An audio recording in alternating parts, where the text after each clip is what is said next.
Actually thumbnail में पढ़ते वक्त आपने सोचा होगा कि नहीं कोई गिमिक है, कोई ऐसी कहानी है, रेस्टोरेंट खोल के कोई करोड़पति कैसे बन सकता है।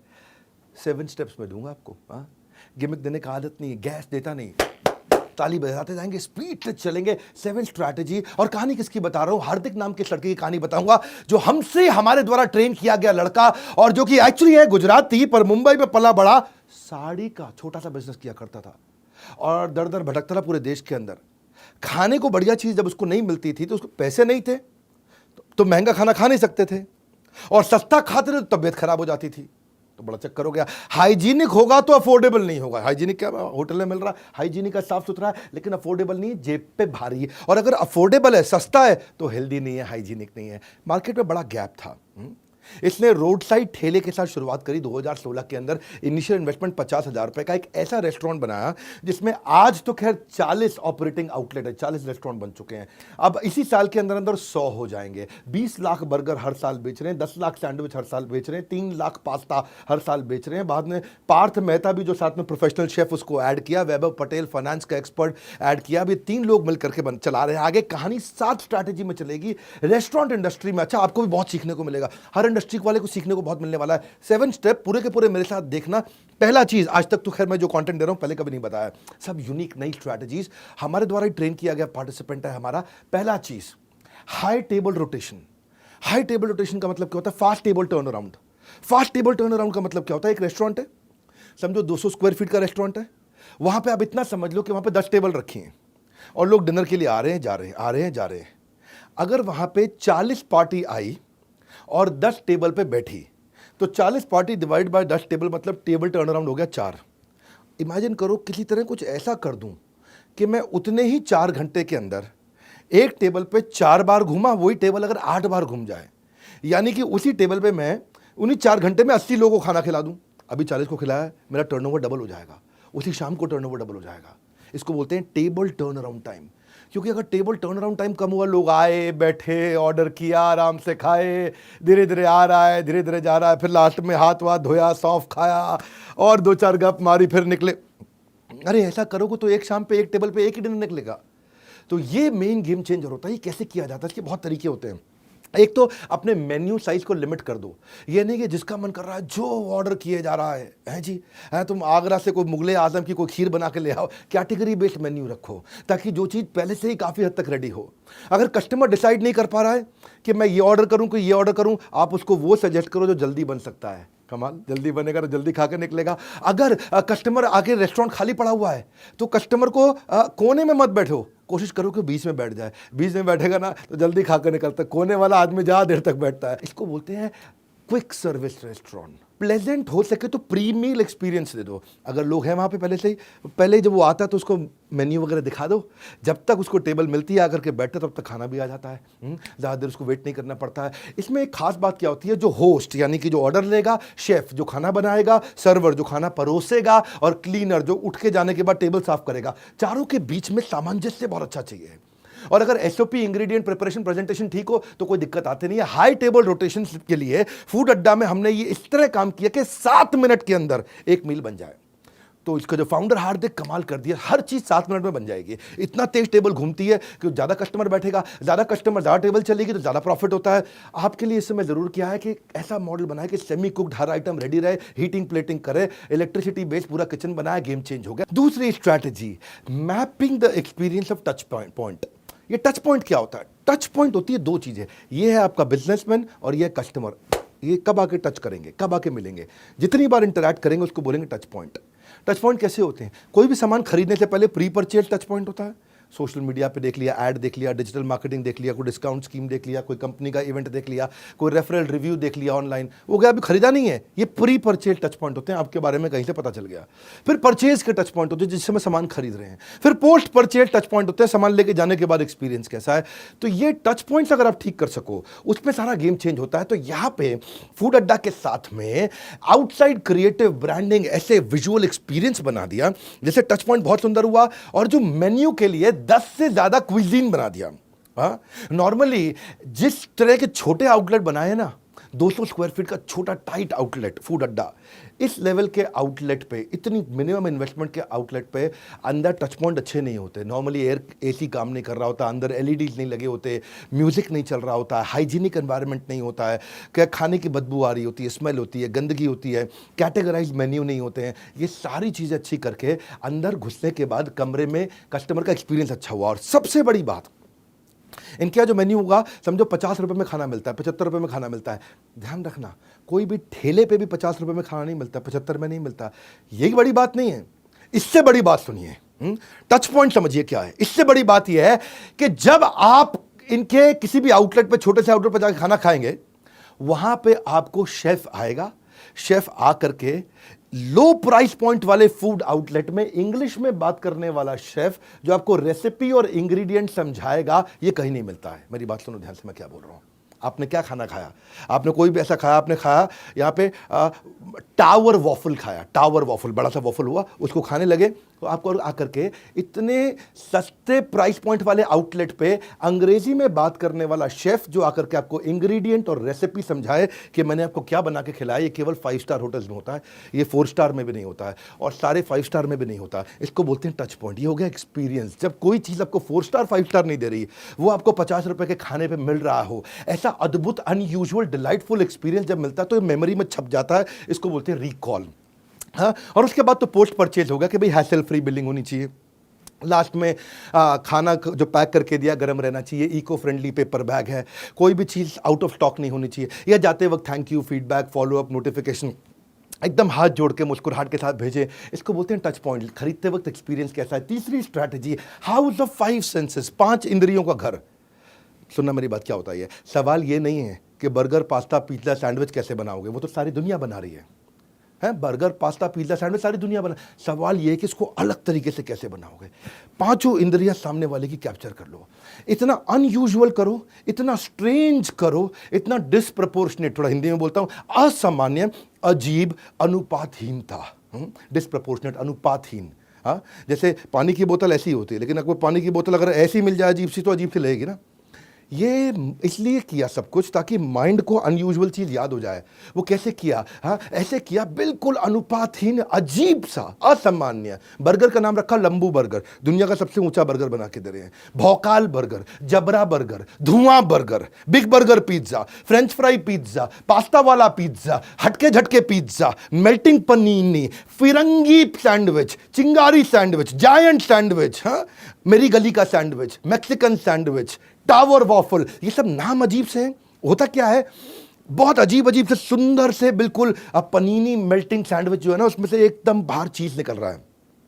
अब जो है ना, देखने में भी अच्छा लगता है, बोलने में भी अच्छा लगता है, सुनने में भी अच्छा लगता है, पकड़ने में भी अच्छा लगता है, स्वाद में भी अच्छा लगता है, खुशबू में भी अच्छा लगता है। सारी इंद्रियां आपके पास आ गई हैं जी। इसी को बोलते हैं सारी इंद्रियां कैप्चर करना। कस्टमर वापस आता है देखने में, बोलने में, सुनने में, पकड़ने में, स्वाद में और खुशबू में। ओए होए होए होए होए होए। इन्होंने मल्टी सेंसरी एक्सपीरियंस दिया, और ये जो मल्टी सेंसरी एक्सपीरियंस है, ये इनका सिग्नेचर प्रोप्राइटरी फूड है। ये आपको कहीं और मिलता नहीं है, क्योंकि पहले आप आंखों से खाते हो। लंबू बर्गर, इतना बड़ा ऊंचा सा लंबा सा बर्गर देखा आपने? कहीं नहीं देखा। पहले आंख से खाते हो, बाद में अपने आप खुद जीवा से खाते हो, वो याद रह जाता है। चौथी strategy, tell minimum sell premium. क्या मतलब हुआ?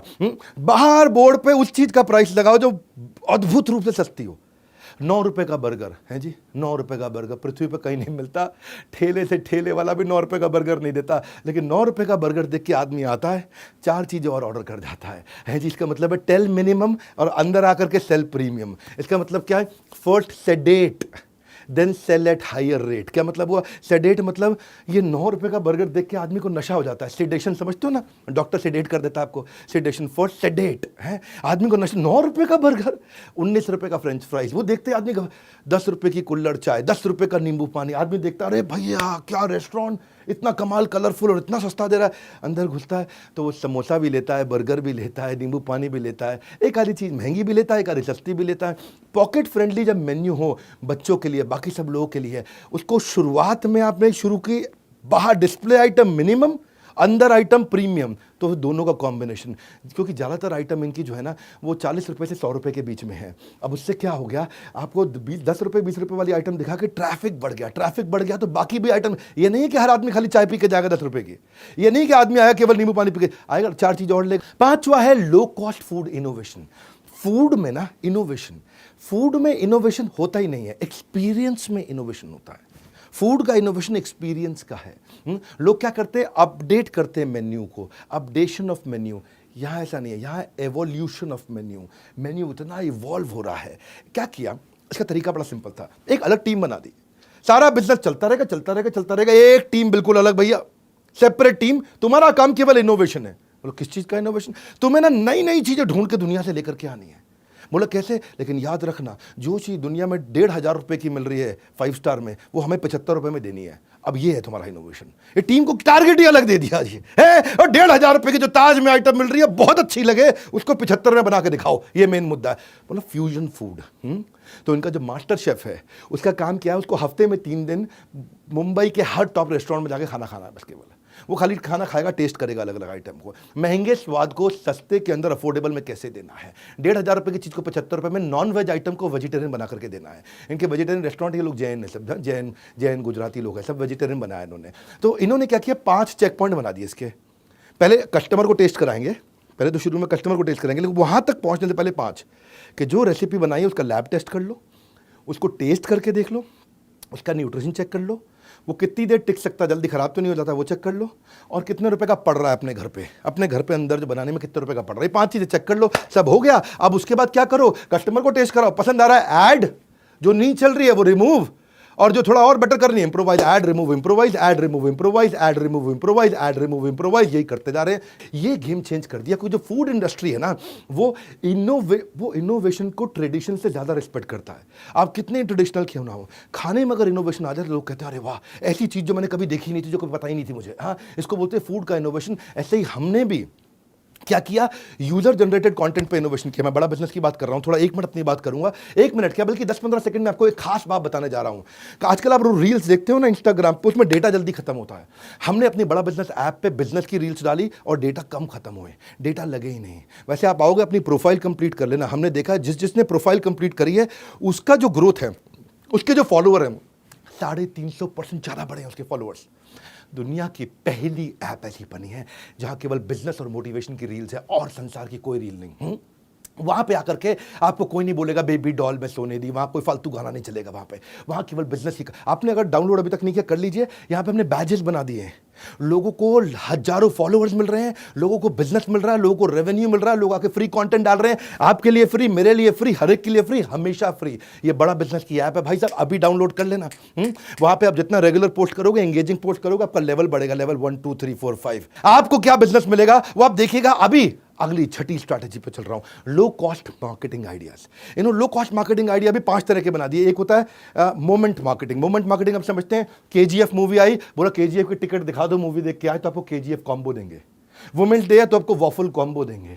आईपीएल चल रहा है तो इस समय आपको आईपीएल स्पेशल कॉम्बो देंगे। Moment marketing. हाँ, कर्ब साइड मार्केटिंग, बाहर बड़ा अच्छा कर दिया सब कुछ, मैस्कॉट बना दिया, बाहर सेल्फी पॉइंट बना दिया, क्रिएटिव ब्रांडिंग कर दी, फेस्टिवल डेकोर डिस्काउंट कर दिया। या फिर कॉम्बो मार्केटिंग अपने आप में बहुत बड़ी चीज है। कॉम्बो मार्केटिंग का वो विन विन होता है कॉम्बो। एवरेज ऑर्डर वैल्यू बढ़ जाता है। ऐसे आदमी एक आइटम खाता है, एक आइटम खाता है, 40 रुपए की पड़ती, कॉम्बो लेता है तो 150 रुपए का सामान ले जाता है।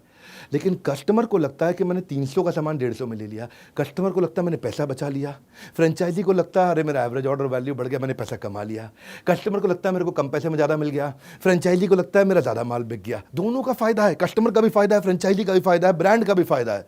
कस्टमर के मन में एक ही बात होती है, save money save money save money. Franchisee के मन में एक ही बात होती है, make money make money make money. दोनों का काम हो जाता है क्योंकि कॉम्बो में जा रहा है। कॉम्बो में कस्टमर को भी फायदा लगता है, फ्रेंचाइजी को भी फायदा लगता है। Now this is called market, these are marketing idea, reciprocation marketing. जब किसी को आप गिफ्ट दो ना, चांसेस है कि वो भी रिटर्न में आपके लिए कुछ ना कुछ करना चाहेगा। तो इन्होंने क्या किया, हर एक आदमी को बोला पहली परचेज पे आपको डिस्काउंट जरूर मिलेगा। दूसरा, जो भी आ रहा है सो गिफ्ट, बच्चे आ रहे हैं साथ में तो उनको फ्री चॉकलेट जरूर मिलेगी। तीसरा, हर बार सामान खरीदने पे स्क्रैच कार्ड मिलेगा, स्क्रैच कार्ड को स्क्रैच करोगे तो अगली बार कुछ ना कुछ डिस्काउंट मिलेगा। हाँ, आपको कुछ ना कुछ, आपको इस तरीके के उन्होंने पॉइंट सिस्टम बना दिए हैं, लॉयल्टी बेस्ड सिस्टम बना दिया। और पांचवा, एडवोकेसी मार्केटिंग। ये फूड ब्लॉगर बुलाते हैं, उसको बोलते हैं लंबू बर्गर खा। लंबू बर्गर खाते खाते दुनिया का सबसे ऊंचा बर्गर, अजीब वो चीज भौकाल बर्गर है जी। हाँ, वो खाते खाते आदमी फोटो बनाता है, वीडियो बनाता है, वायरल हो जाती है। फूड ब्लॉगर तो आते हैं ना, उनको फ्री में खाना खिलाते हैं, वो अपने वहाँ पे इंस्टाग्राम पे जा करके अपने वीलॉग पे जाके वीडियो बनाते हैं। अवेयरनेस वगैरह ठीक है, अगर लोग आपकी एडवोकेसी शुरू कर दें और आपकी तारीफ समाज में करना शुरू कर दें, बिजनेस नेक्स्ट लेवल पहुंच जाएगा। सबसे बड़ी एडवर्टाइजिंग वही है, जब कस्टमर आपकी एडवर्टाइजिंग करने लग जाए। मैं और आप नहीं कर सकते कभी भी। नॉमिनेट कर दिया गया इनको उसके बाद में दुनिया के सबसे टॉलेस्ट वेजिटेरियन बर्गर के लिए। हाँ, लंबू बर्गर, ऐसी ऐसी चीज़ लोग फोटो खींचते हैं ना। अच्छा, शेयर वही होता है जिसको शेयर करने से इज्जत बढ़ती है, लोग बड़ी इज्जत बढ़ती है उनको, अरे ऐसा खाना खाया देखो। खाने की प्रेजेंटेशन बहुत अच्छी कर दी ना कि लोग फोटो खींच के शेयर करते हैं, वायरल हो जाता है। ये है मार्केटिंग का आइडिया। हाँ, उनको लॉयल्टी दे दिया, उनको कूपन की किताब दे दी, ले जो कूपन की किताब, अगली बार आएगा कूपन स्क्रैच करते रहो। और फाइनली सातवीं स्ट्रैटेजी, इस धंधे में मार्जिनलाइज्ड मार्जिन था, थोड़ा सा मार्जिन था। इंटेलिजेंटली धंधा बिल्ड किया, हमारे से ट्रेनिंग अटेंड किया, लगातार हमसे ट्रेनिंग अटेंड कर रहे हैं, हमारे पार्टिसिपेंट है इसलिए जम के तारीफ कर रहा हूँ। इतने से मार्जिन को मैक्सिमाइज मार्जिन किया। जानना चाहते हैं कैसे? फूड अड्डा की अपनी मोबाइल ऐप बना दी। अब आपको जोमेटो पे, स्विगी पे डिपेंडेंसी नहीं है, तो जोमेटो और स्विगी को मोटा कमीशन चलाता था, वो नहीं जा रहा है। कस्टमर का डेटा मेरे पास आ गया, उस कस्टमर को मैं वापस बुला लेता हूँ। अगला, डिजिटलाइज्ड इन्वेंट्री मैनेजमेंट कर दिया। उसका फायदा क्या है? जब इन्वेंट्री पहले ही पता चल गई, एक रेस्टोरेंट है, रेस्टोरेंट के पास चटनी पड़ी है कि पैटी पड़ी है, चटनी खत्म है कि पैटी खत्म है, ब्रेड पड़ी है कि चीज़ पड़ी है, सॉस खत्म है कि नहीं खत्म है, पता ही नहीं। लेकिन अगर सब कुछ टेक्नोलॉजी पे ला दिया तो आपकी वेस्टेज कैलकुलेट हो गई। हाँ, सामान वेस्ट नहीं होगा, स्टॉक मिसप्लेस नहीं होगा, स्टॉक चोरी नहीं होगा, ऑप्टिमम स्टॉक रहेगा, स्टॉक रिप्लेस होगा। नहीं तो वो क्या रहता है, एक्सपायर हो रही है, जो चीज़ पड़ी वो पड़ी पड़ी एक्सपायर हो रही है। अब 400 रुपये की आइटम अगर मेरे 100 आउटलेट पे पड़ी हुई है, 400 रुपये की आइटम, मेरा 40,000 रुपये का माल हर महीने एक्सपायर हो रहा है। छोटी छोटी चीज़ें पैसे बचाती हैं। हाँ, तो उन्होंने क्या किया, अपना इन्वेंट्री मैनेजमेंट करने से कोई भी चीज़ की वेस्टेज खत्म कर दी। दूसरा, क्या होता है ना, खाने की आइटम जल्दी एक्सपायर होती है तो आपको ध्यान रखना पड़ता है कि नहीं है। अब लेट्यूस है, सॉस है, चीज़ है, हर्ब्स है, कॉन्डिमेंट है, तुरंत एक्सपायर होते हैं। पर मेन्यू ऐसा बनाया कि वही लेट्यूस बर्गर में भी जाता है, सैंडविच में भी जाता है, 4 और चीज़ में जाता है। वही सॉस बर्गर में भी जाती है, पास्ता में भी जाती है, सैंडविच में भी जाती है, 4 और चीज़ में जाती है। वही चीज़ बर्गर में, सैंडविच में, पास्ता में, कहीं और चीज़ में भी जाएगा। वही हर्ब्स, कॉन्डिमेंट सब में। ये लीनियर नहीं है। सिस्टम ऐसा बनाया कि एक रॉ मटेरियल जो है मल्टीपल डिशेज में कंज्यूम हो रहा है, तो वो रॉ मटेरियल खराब होएगा ही नहीं, क्योंकि वही रॉ मटेरियल जो है, वही चीज जो है अभी कम से कम मेरी 52 आइटम में लग रहा है, वही वाली सॉस है मेरी कम से कम 42 आइटम में लग रही है, सामान खराब नहीं होता, वेस्ट नहीं होता है कि नहीं। तो वही सामान लग जाता है बहुत जगह। तो मेन्यू को इंटेलिजेंटली परम्यूटेशन कॉम्बिनेशन में बनाया, मिनिमम वेस्टेज, तो फूड कॉस्ट आपकी बच गई, मार्जिन बच गया, आपने कमा लिया, इसे मैक्सिमाइज किया। लॉजिस्टिक्स जो इस धंधे में है ना, लोग पकड़ नहीं पाते। सामान डिलीवर करना क्या मतलब होता है इसका? Store to store, door to door, corner to corner, hygienic condition में, लॉन्गर शेल्फ लाइफ में सामान पहुंचा नहीं पाते लोग, इसलिए क्या करते हैं, लोकल वेंडर से खरीदना पड़ता है। अब लोकल वेंडर से पड़ता है महंगा।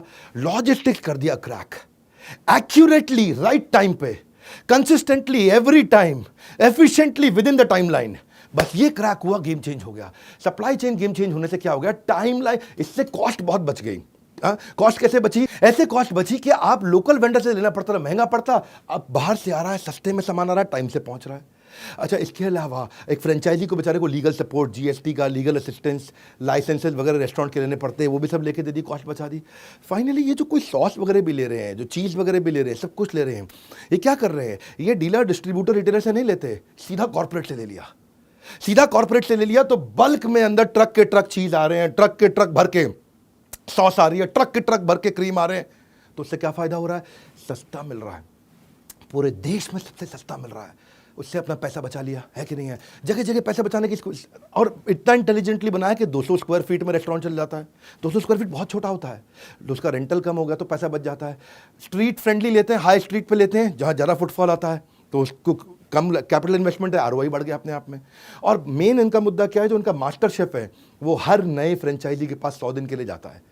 तो क्रिटिकल रिपीटेबल बन जाता है। जो आइटम 1,500 में बनती है वो 75 में बनने लग जाती है। हाँ, तो ट्रेनिंग सपोर्ट है इनका बहुत बढ़िया, पूरे सब चीज़ों के SOP मैनुअल बन चुके हैं। ये तो है इनका। आज मैंने आपको 60 स्टेप्स के अंदर ऐसा तरीका बताया जिससे आप रेस्टोरेंट इंडस्ट्री में भी करोड़पति बन सकते हैं। इनकी फ्रेंचाइजी लेनी हो तो इनसे बात करना, लेकिन अगर बड़ा बिजनेस की फ्रेंचाइजी लेनी हो तो मेरी आंखों में डॉलर के साइन बड़े बड़े आ जाते हैं, डॉलर के साइन। क्योंकि पता है, मैंने कई बार बोला है कि IBC एक ऐसा मॉडल है जिसको IBC बनना तो भी IBC बने, नहीं बनना तो भी बने, क्योंकि हम उसको ट्रेनिंग इतना दे देते हैं कि कोई भी अपना धंधा कर लो, एक बार IBC जरूर बन जाना। क्योंकि इस बार हमने एक नया रेवोल्यूशन लेकर के आए 2 साल के बाद। न्यू हायर इंडक्शन ट्रेनिंग जो IBC की हो रही है वो हम अब अपने कॉर्पोरेट ऑफिस में करेंगे। तालियां तालियां तालियां, हाँ भयंकर तालियां, क्योंकि हर IBC जो हमारे यहाँ ज्वाइन कर रहा है वो आएगा और मेरी टॉप मैनेजमेंट के साथ आकर के अटेंड करेगा ट्रेनिंग। उसमें मैं भी रहूंगा।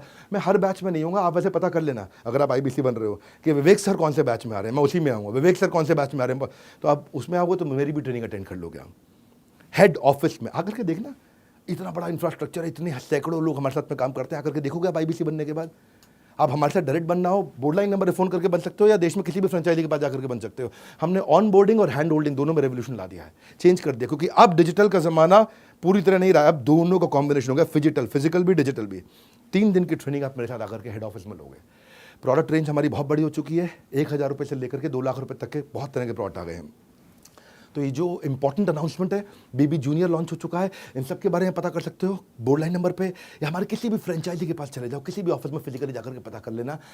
मैं आपको बता रहा हूँ, हमारा काम है रियल बिजनेस। मैंने 7 स्ट्रैटेजी आपको दी, ये बहुत काम आएंगी लोगों को। और जो मैंने अपने बारे में बताया उसके लिए आप फोन करके पता कर सकते हो। फाइनली बोल्ट के नंबर 1 एंटरप्रेन्योरियल यूट्यूब चैनल पे आने के लिए, वीडियो को लाइक और सब्सक्राइब करने और करवाने के लिए, वीडियो को सब लोगों तक पहुंचाने के लिए आप सबका हृदय की गहराई से प्रेमपूर्वक बहुत बहुत धन्यवाद। कमेंट बॉक्स में जरूर आकर के देखूंगा आपको क्या फीडबैक रहा। अगला वीडियो किस टॉपिक पे देखेंगे।